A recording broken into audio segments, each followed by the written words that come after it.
নমস্কার বন্ধুরা, সকলকে আমার চ্যানেলে স্বাগত। এই মুহূর্তে পশ্চিমবঙ্গ রাজ্যের লক্ষ লক্ষ প্রবীণ নাগরিকদের জন্য একটি দুর্দান্ত সুখবর নিয়ে এসেছে পশ্চিমবঙ্গ রাজ্য সরকার। এই সুখবরের ফলে প্রতিটি প্রবীণ নাগরিক কতটা উপকৃত হতে চলেছেন, সুখবরটি কী এবং কি বলা হয়েছে, সকল কিছু নিয়ে আজকের ভিডিওতে বিস্তারিতভাবে আলোচনা করব।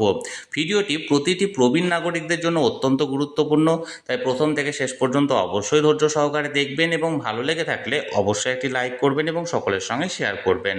আর সেই সাথে এই চ্যানেলে যদি প্রথমবার হয়ে থাকেন, এই রকমের ইনফরমেটিভ ভিডিও আরও দেখার জন্য যারা এখনও পর্যন্ত এই চ্যানেলটিকে সাবস্ক্রাইব করেননি তারা অবশ্যই চ্যানেলটিকে সাবস্ক্রাইব করে নিতে ভুলবেন না। তাহলে চলুন আমরা বিস্তারিত জেনে নিই। দেখুন, পশ্চিমবঙ্গের লক্ষ লক্ষ প্রবীণ নাগরিকদের জন্য যে ভালো খবরটি বা ভালো অর্ডারটি জারি করা হয়েছে পশ্চিমবঙ্গ রাজ্য সরকারের তরফ থেকে, সেটি আমি আপনাদের সামনে তুলে ধরেছি। এই অর্ডারটি জারি করা হয়েছে, দেখুন, government of West Bengal, department of women and child development and social welfare department থেকে, বিকাশ ভবন, সল্টলেক, কলকাতা থেকে। অর্ডারের মেমো নাম্বারটা দেখুন এখানে দেওয়া আছে এবং ডেট দেখুন দেওয়া আছে 20 জুলাই 2026, অর্থাৎ গতকালকে এই অর্ডারটি জারি করা হয়েছে। অর্ডারের বিষয়বস্তুটা কি দেখুন, enhancement of monthly financial assistant from ₹1000 to ₹1500 under social welfare pension scheme, অর্থাৎ সোশ্যাল ওয়েলফেয়ার পেনশন স্কিমের আন্ডারে যে সমস্ত উপভোক্তারা আছেন বা যারা নতুন দরখাস্ত করবেন তাদের প্রত্যেককে মান্থলি ফাইন্যান্সিয়াল অ্যাসিস্ট্যান্ট অর্থাৎ মাসিক যে আর্থিক সহায়তা করা হয় সেটার পরিমাণটা 1000 থেকে 1500 টাকায় বৃদ্ধি করা হলো, অর্থাৎ 500 টাকা বৃদ্ধি করা হলো।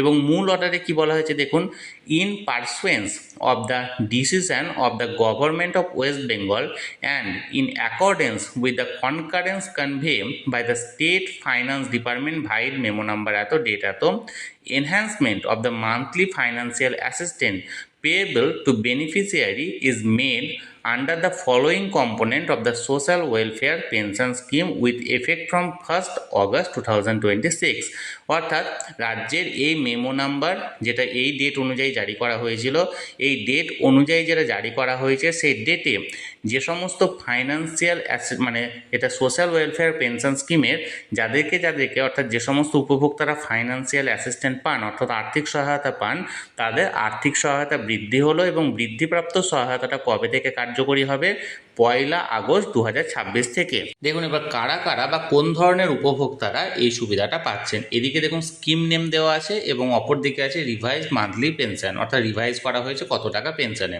প্রথমত ওল্ড এজ পেনশন অর্থাৎ প্রবীণ নাগরিকদের জন্য যে ওল্ড এজ পেনশন সেটাতে করা হয়েছে রিভাইজ করে কত করা হলো, 1500 টাকা, অর্থাৎ আগে ছিল 1000 টাকা এবং সেটা করা হয়েছে 1500 টাকা। এর পাশাপাশি দেখুন উইডো পেনশন অর্থাৎ যারা বিধবা ভাতা পান তাদেরও দেখুন এখানে 1500 টাকা করা হয়েছে। এবং নাম্বার 3 হলো ডিসএবিলিটি পেনশন, অর্থাৎ যে সমস্ত দিব্যাঙ্গরা আছেন অর্থাৎ প্রতিবন্ধী ব্যক্তিরা আছেন তাদেরও এখানে পেনশনের পরিমাণটা প্রতি মাসে 1500 টাকা করা হয়েছে। এবার কি বলা হয়েছে দেখুন, the enhanced assistant shall be disburse to all eligible beneficiaries covered under the above mentioned scheme through the existing direct benefit transfer mechanism অর্থাৎ ডিবিটি মেকানিজমে, অর্থাৎ যে সমস্ত উপভোক্তারা আছেন তারা এলিজিবল বেনিফিশিয়ারিজ, প্রথমত এটা মনে রাখুন শুধুমাত্র যোগ্য উপভোক্তাদেরই এখানে ডাইরেক্ট বেনিফিট ট্রান্সফার অর্থাৎ ডিবিটির মাধ্যমে তাদের অ্যাকাউন্টে টাকা প্রতি মাসে পাঠানো হবে।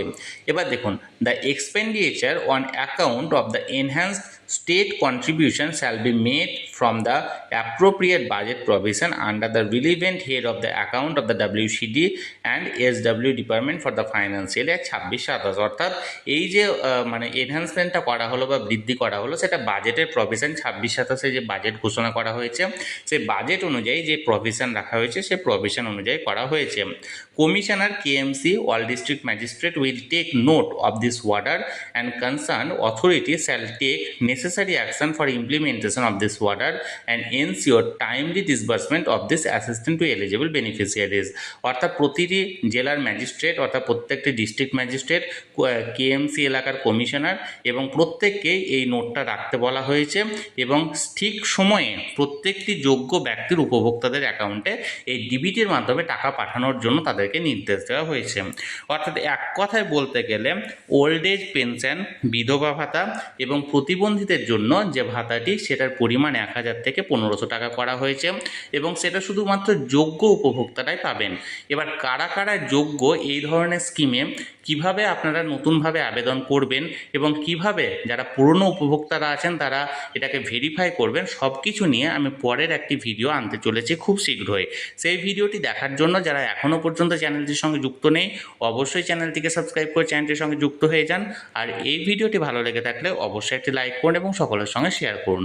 আর সেই সাথে চ্যানেলটিকে অবশ্যই সাবস্ক্রাইব করে রাখুন। ধন্যবাদ, দেখা হচ্ছে পরের ভিডিওতে।